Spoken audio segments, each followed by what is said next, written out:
Ce qui m'a donné envie d'écrire mon livre, avant tout, c'est cette volonté de sortir de cette période de l'indifférence vis-à-vis des autres, des animaux, des humains et de la planète. Cette volonté, moi, c'est ma grande trouvaille dans ma vie, c'est de m'être mis à écouter mon cœur, de penser avec mon cœur et ne pas seulement penser avec mon mental, mon cerveau, hein, avec mon ventre, mon estomac ou avec mon palais. Et ça, changer de point de vue, élever son point de vue et se mettre à la place des autres, c'est une trouvaille formidable parce qu'on devient plus heureux, on est mieux, etc. Et c'est ce que je voulais transmettre dans ce livre. Alors c'est un état des lieux très lucide de ce qui se passe sur Terre, d'abord pour les animaux qui vivent un enfer, qui sont maltraités, etc. C'est une catastrophe ce qu'ils vivent et je pense qu'il est temps qu'on le regarde en face.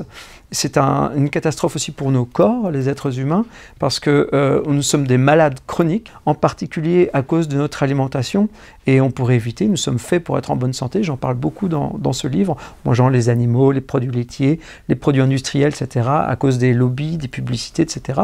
C'est hallucinant ce qu'on a pris comme mauvaises habitudes. Et troisièmement, évidemment, c'est la planète, l'environnement. On parle de destruction des océans, on parle de destruction des grandes forêts, on parle d'une extinction de masse, etc., du dérèglement climatique, et je pense qu'il y a des solutions. Et les solutions, on va peut-être pas les envisager uniquement sur un plan technique et politique, mais je pense qu'elles sont dans notre cœur. Et qu'un cri pour la terre, c'est avant tout la proposition d'une révolution, pas une révolution politique ou une révolution écologique, mais avant tout une révolution spirituelle. Un cri pour la terre, d'abord c'est un cri non pas de colère ou d'énervement, c'est un cri de ralliement, c'est un cri d'amour, parce que je parle énormément d'amour et de compassion dans ce livre, parce que je pense que c'est la chose la plus importante, qui peut nous rassembler et nous aider pour entrevoir un avenir sur Terre. Et je parle de la Terre, un cri pour la Terre, parce que ça englobe tout le monde. C'est la Terre et tous ses habitants, sans distinction, c'est-à-dire les arbres, l'ensemble de la nature, et tous nos frères et nos sœurs, les animaux, hein, qui souffrent comme nous, qui ont envie de vivre comme nous, et évidemment tous les êtres humains. Crier ou chanter, les deux. Crier parce que ça nous permet de nous faire entendre, parce que nous sommes dans une période où il y a du bavardage intempestif partout, tout le monde a envie de parler, c'est très bien, sauf que c'est difficile de faire entendre une voix, celle de l'altruisme, celle de la bienveillance, etc. Donc crier, ça peut peut-être aider, mais évidemment chanter. Et chanter, ça veut dire quoi? Ça veut dire c'est l'artistique, c'est l'esthétique, c'est l'élégance. Voilà, donc chanter, moi je suis chanteur à la base et c'est parce que j'ai chanté My Life the Cage, ma vie est une cage, qui parle des animaux qui vont à l'abattoir, que j'ai été amené justement à faire toutes ces conférences, Un cri pour la terre, et à sortir ce livre hein, qui est une compilation de toutes mes conférences. Donc crier et chanter, les deux.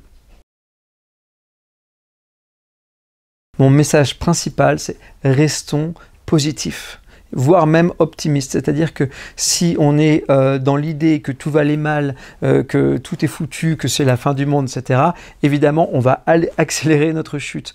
Aujourd'hui, il y a des solutions. Il faut opérer déjà un changement à l'intérieur de soi. On dit, soit le changement que tu veux voir dans le monde, donc commençons par changer nous-mêmes intérieurement et on va inspirer les autres autour de nous. Je pense que c'est une période extraordinaire parce qu'on n'a jamais aussi bien communiqué les uns les autres, grâce notamment à Internet, qui a un éveil de conscience qui est en train d'arriver, et gardons le cap, encourageons-nous les uns les autres et restons surtout vraiment positifs.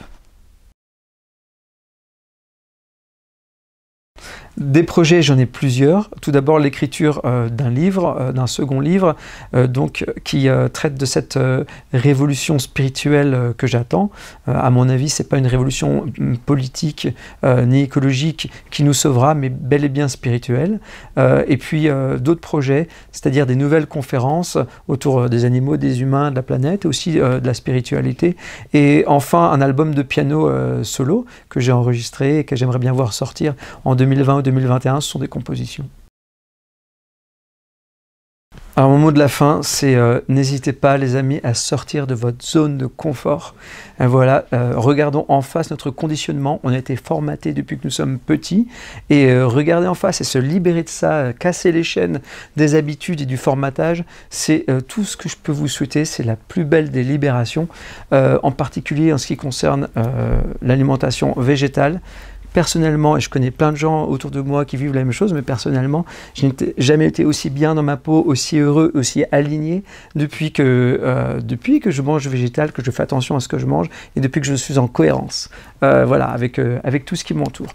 Donc, n'ayez pas peur. Tout va bien aller, et c'est que si aujourd'hui on veut tout simplement sauver nos fesses à l'échelle de l'humanité, ben, il va bien falloir penser à changer nos habitudes.